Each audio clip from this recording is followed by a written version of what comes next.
Hello viewers, আসসালামু আলাইকুম। Welcome to my channel. আশা করি সকলে অনেক অনেক ভালো আছেন। তো আজকে আমাদের যে টিউটোরিয়ালটা খুবই ইম্পর্টেন্ট এবং আজকে আমরা কথা বলবো আপনার কম্পিউটারের কিবোর্ডের F1 থেকে F12 পর্যন্ত যে ফাংশন কিগুলো আছে প্রত্যেকটা কি এর কাজ কি এবং এগুলো কেন ইম্পর্টেন্ট তাই এ টু জেড থাকতেছে আজকে এই টিউটোরিয়ালে।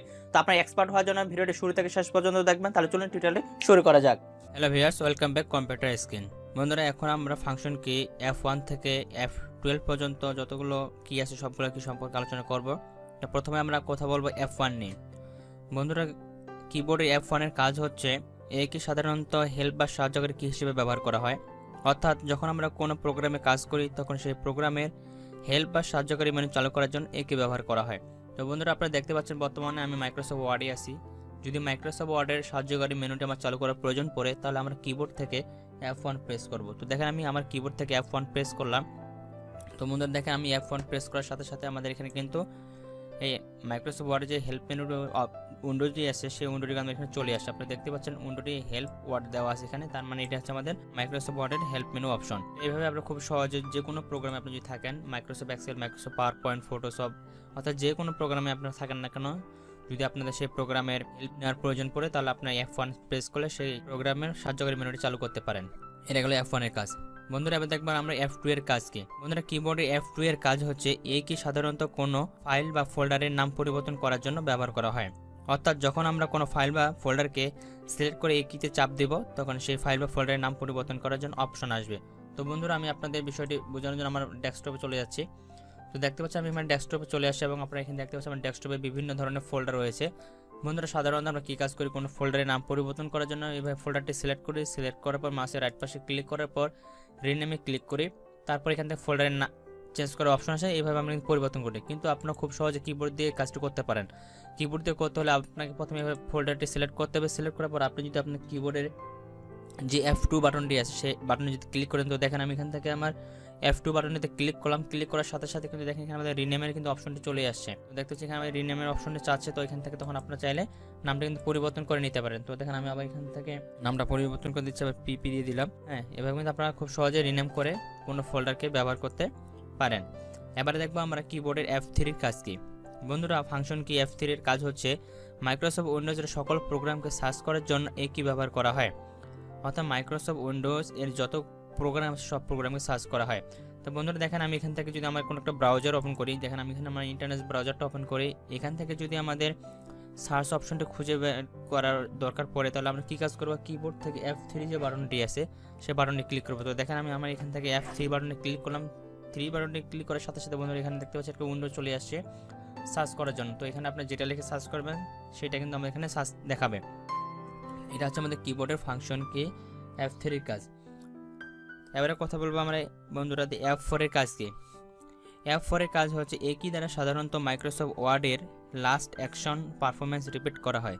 তাছাড়া অল্টার প্লাস F4 চেপে প্রোগ্রামকে বন্ধ করা যায় এবং কন্ট্রোল প্লাস F4 চেপে সক্রিয় সব উইন্ডোজকে বন্ধ করা যায়। তো বন্ধুরা দেখেন আমি মাইক্রোসফট ওয়ার্ডে ফিরে আসলাম। এখানে বলছে যে লাস্ট অ্যাকশনকে রিপিট করা হয়। তো দেখেন আমি যদি এখানে একটা ওয়ার্ড লিখি, তো দেখেন এখানে আমি আমার নামটা লিখছিলাম, নামটা লিখে স্পেস দিলাম। এখন রিপিট বলছে এখানে যে আমরা সবার শেষে যে ওয়ার্ড লিখছি সেই ওয়ার্ড কিন্তু বারবার এখানে রিপিট করবে। তো দেখেন আমি যদি এখান থেকে F4 প্রেস করি তো দেখতে পাচ্ছেন প্রতিবার কিন্তু আমার নামটি আসতেছে, বারবার ওই নামটি আসতেছে। এটা হচ্ছে আমাদের লাস্ট অ্যাকশন, অর্থাৎ আমরা মাইক্রোসফট ওয়ার্ডে সবার শেষে যে কাজটি করবো সেই কাজটি F4 বারবার রিপিট করবে। তাছাড়া আরেকটি কথা বলে রাখি, এখানে অল্টার প্লাস যদি আপনি F4 চেপে ধরেন তাহলে যে প্রোগ্রামে আপনারা থাকবেন সেই প্রোগ্রাম কিন্তু ক্লোজ হয়ে যাবে। তো দেখেন আমি যদি কিবোর্ড থেকে অল্টার চেপে ধরে F4 বাটনে ক্লিক করি, তো অল্টার চেপে ধরে আমি F4 বাটনে ক্লিক করলাম, দেখেন আমাদের কিন্তু একটা উইন্ডোজের একটা আইকন চলে আসে। এখানে বলতেছে যদি আমার ফাইলটি সেভ করতে চাই কিনা, যদি সেভ করি সেভ করলে সেভ করতে পারি, আর যদি ডোন্ট সেভ করি তাহলে ফাইলটা আমার ক্লোজ হয়ে যাবে। তো আমি কিন্তু ফাইলটা ক্লোজ করতেছি না। তো এইভাবে আমাদের কোনো ফাইলকে আমরা ক্লোজ করে দিতে পারি। বন্ধুরা, এবারে কথা বলবো F5 এর কাজ কি। F5 এর কাজ হচ্ছে এই কি সাধারণত মাইক্রোসফট ওয়ার্ডের find, replace, go to window খোলা হয়। এছাড়া page refresh, power point, slide show শুরু করা ও বন্ধ করতে একই ব্যবহার করা হয়। তো বন্ধুরা দেখেন আমাদের যখন মাইক্রোসফট ওয়ার্ডে কাজ করি বা মাইক্রোসফট পাওয়ার পয়েন্ট বা এক্সেলে কোনো কিছু যদি আমরা খুঁজে বের করার প্রয়োজন পড়ে, ফাইন্ড, রিপ্লেস এবং go to window, page refresh, তাহলে আমরা 5F ব্যবহার করব। তো দেখেন আমি এখান থেকে 5F ক্লিক করতেছি আমার কিবোর্ড থেকে। তো দেখেন আমি যখন 5 এফ ক্লিক করলাম, তো দেখেন আমাদের কিন্তু এখানে একটা উইন্ডো চলে আসছে যে ফাইন্ড, রিপ্লেস এবং গো টু। এখানে আমরা কি খুঁজে বের করতে চাচ্ছি সবগুলো কিন্তু এখানে আমরা খুঁজে বের করে দেখতে পারি। তো এগুলো আপনারা দেখে নেবেন, শুধু আমি ব্যবহারগুলো বলে দিচ্ছি যে কোনটা ফাংশনের কি কাজ। এবার আমরা কথা বলবো F6 এর কাজ সম্পর্কে। বন্ধুরা কিবোর্ডের F6 এর কাজ হচ্ছে মাউসকে ব্রাউজার এর অ্যাড্রেস বারে নিয়ে যেতে কি ব্যবহার করা হয়। তো দেখেন এখান থেকে আমি একটা ব্রাউজার ওপেন করলাম, তো এই ব্রাউজারের মেনু বারে যদি আমাদের যাওয়ার প্রয়োজন পড়ে বা অ্যাড্রেস বারে যাওয়ার প্রয়োজন পড়ে, তাহলে যদি আমরা কিবোর্ড থেকে F6 প্রেস করি তাহলে দেখেন আমাদের কিন্তু এখানে মেনু বারে কিন্তু চলে গেছে। আপনারা দেখতে পাচ্ছেন আমি কিবোর্ড থেকে F6 প্রেস করার সাথে সাথে এখানে যে আমাদের অ্যাড্রেস বারটি আছে অ্যাড্রেস বারটা কিন্তু সিলেক্ট হয়ে গেছে। এখন এটা এখান থেকে আমরা কপি করতে পারি, কাট করতে পারি, পেস্ট করতে পারি, যে কোনো কাজ এখান থেকে আমরা করে নিতে পারি। এটা হচ্ছে আমাদের F6 এর কাজ। এবারে দেখবো আমরা F7 এর কাজ কি। বন্ধুরা F7 এর কাজ হলো এই কি দ্বারা সাধারণত মাইক্রোসফট ওয়ার্ড এর লেখা বানান ঠিক করতে এবং Shift+7 চেপে মাইক্রোসফট ওয়ার্ড এর নির্ধারিত শব্দ, প্রতিশব্দ, বিপরীত শব্দ, শব্দের ধরন ইত্যাদি জানতে এই কি ব্যবহার করা হয়। তো বন্ধুরা দেখেন আমি আবার মাইক্রোসফট ওয়ার্ডে ফিরে যাচ্ছি, এখান থেকে মাইক্রোসফট ওয়ার্ডে আমি ওপেন করলাম। এখন যদি আমাদের কোনো বানান ঠিক করার প্রয়োজন পড়ে, তো তার আগে আমি এখানে একটা বানান লিখে রাখি। ভুল করে বানানটি লিখতেছি আমি টুডে, DEY, আমি ডে বানানটা ভুল করে লিখলাম বন্ধুরা, ঠিক আছে, এবং কাম বানানটাও ভুল করে লিখতেছি। কাম বানানটা দুইটি বানান আমি ভুল করে লিখলাম। এই বানানগুলো যদি আমাদের সঠিক করার প্রয়োজন পড়ে তাহলে আমরা কি কাজ করব, কিবোর্ড থেকে F7 প্রেস করব। তো দেখেন আমি কিবোর্ড থেকে F7 প্রেস করলাম, প্রেস করার সাথে সাথে আপনারা দেখতে পাচ্ছেন আমাদের ডান দিকে একটি স্পেলিং এর একটি অপশন চলে আসছে। এখান থেকে এখন আমরা আমাদের স্পেলিংগুলো কোনটা সঠিক কোনটা ভুল সবগুলো এখানে দেখতে পারবো। তো সবার প্রথমে যেটা ছিল আমাদের এখানে কাম, ঠিক আছে, এখন কাম আমাদের বানানটা হবে COM, কিন্তু এখানে আমরা বানান লিখছি CWME। তো এইভাবে আমরা খুব সহজে বানানগুলো কিন্তু ভুল না ঠিক সেগুলো দেখে নিতে পারি। তো আমি এখানে 2 এ রাখি, 2 এ রাখি যদি এখন রিমুভ দিই তাহলে দেখেন কাম বানানটা এখানে ভুল চেঞ্জ অল যদি দিই তাহলে আমাদের সবগুলো চেঞ্জ হয়ে যাবে। যে বানানগুলো আমাদের ভুল আছে সব বানানগুলো ভুলগুলো সঠিক করে এখানে ওরা দেখা দিবে। তো এটা হচ্ছে আমাদের স্পেলিং চালু করার অপশন। এবারে দেখবো আমরা F8 এর কাজ। F8 এর কাজ হচ্ছে অপারেটিং সিস্টেম সেভ মোড চালু করার জন্য। অর্থাৎ আপনারা যখন কম্পিউটারকে চালু করবেন, চালু করার সময় যদি আপনারা আপনাদের কম্পিউটারকে সেভ মোডে চালু করতে চান তাহলে আপনারা কিবোর্ড থেকে F8, যখন কম্পিউটারটি চালু হতে যাবে তখন কিবোর্ড থেকে F8 প্রেস করলে আপনাদের কম্পিউটারটি কিন্তু সেভ মোডে চালু হয়ে যাবে। তো এটা আমাদের ব্যবহার করার প্রয়োজন হয় না, তো আপনারা যদি ব্যবহার করতে চান ব্যবহার করতে পারেন।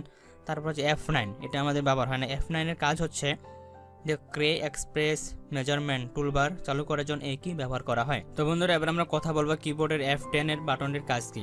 বন্ধুরা কিবোর্ডের F10 এর বাটনের কাজ হচ্ছে এটি চেপে ইন্টারনেট ব্রাউজার বা কোনো খোলা উইন্ডোজের মেনু বা নির্বাচন করার জন্য এই কিটি ব্যবহার করা হয়। যখন আপনি কোনো প্রোগ্রামে থাকবেন সেই প্রোগ্রামে যদি মেনু বার নির্বাচন করার আপনার প্রয়োজন পড়ে তাহলে আপনার কিবোর্ড থেকে যদি F10 প্রেস করেন তাহলে সেটা কিন্তু আপনাদের নির্বাচন হয়ে যাবে। বন্ধুরা এরপরে কথা বলবো আমরা F11 সম্পর্কে। F11 এর কাজ হচ্ছে সক্রিয় উইন্ডোজকে ফুল স্ক্রিন দেখতে এটি ব্যবহার করা হয়।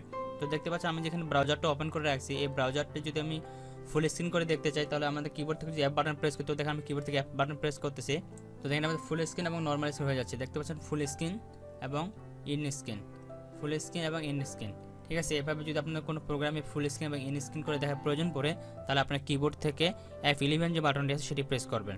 এবারে বন্ধুরা আমরা সর্বশেষ যে বাটনটি আছে সেটি হচ্ছে আমাদের F12। এই বাটনটির কাজ চলুন দেখে নিই। এই কি সাধারণত মাইক্রোসফট ওয়ার্ডের সেভ অ্যাজ উইন্ডো চালু করা এবং কম্পিউটারের ভাষা পরিবর্তন অর্থাৎ F12 চেপে বাংলা থেকে ইংরেজি বা ইংরেজি থেকে বাংলা করতে একই ব্যবহার করা হয়। তো বন্ধুরা আবার আমি মাইক্রোসফট ওয়ার্ডে ফিরে যাচ্ছি, তো দেখতে পাচ্ছি আমি আবার মাইক্রোসফট ওয়ার্ডে ফিরে আসছি। এখন আমাদের F12 এর যে কাজটি হচ্ছে যদি ভাষা পরিবর্তন করার প্রয়োজন পড়ে আমাদের, তো দেখেন আমি যদি এখন প্রথমে লেখা শুরু করি তো দেখতে পাচ্ছি আমাদের ইংরেজি লেখা আসতেছে। তো এটাকে যদি আমরা বাংলা ভাষায় রূপান্তর করতে চাই তাহলে আমাদের কিবোর্ড থেকে যে F বাটনটি আছে F12 সেটা ক্লিক করবো। ক্লিক করার পর এখন যদি দেখেন আমি যদি লিখি তো দেখতেছি কিন্তু বাংলা আসতেছে, ঠিক আছে। এভাবে আমাদের যদি ক্লিক করতে থাকে বাংলা আসবে, আবার যদি আবার F বাটন আরেকবার ক্লিক করি তাহলে কিন্তু আবার ইংরেজি আসবে। যদি আপনার এইভাবে লেখার প্রয়োজন পড়ে একবার বাংলা একবার ইংরেজি তাহলে কিন্তু আপনারা খুব সহজে ভাষাগুলো পরিবর্তন করে এভাবে করতে পারেন যাতে আপনাদের কাজের সময় বাঁচবে এবং কাজটি দ্রুত করা যাবে। তো বন্ধুরা এই ছিল মোটামুটি F1 থেকে F12 পর্যন্ত যে ফাংশন কিগুলো আছে তাদের ব্যবহার। কথা যদি এই ফাংশন কিগুলোর কথা যদি আপনাদের বুঝতে অসুবিধা হয় আপনারা কমেন্ট করে জানাবেন, আমি সেই বিষয়টা আরও ক্লিয়ার করে দেওয়ার চেষ্টা করবো ইনশাল্লাহ।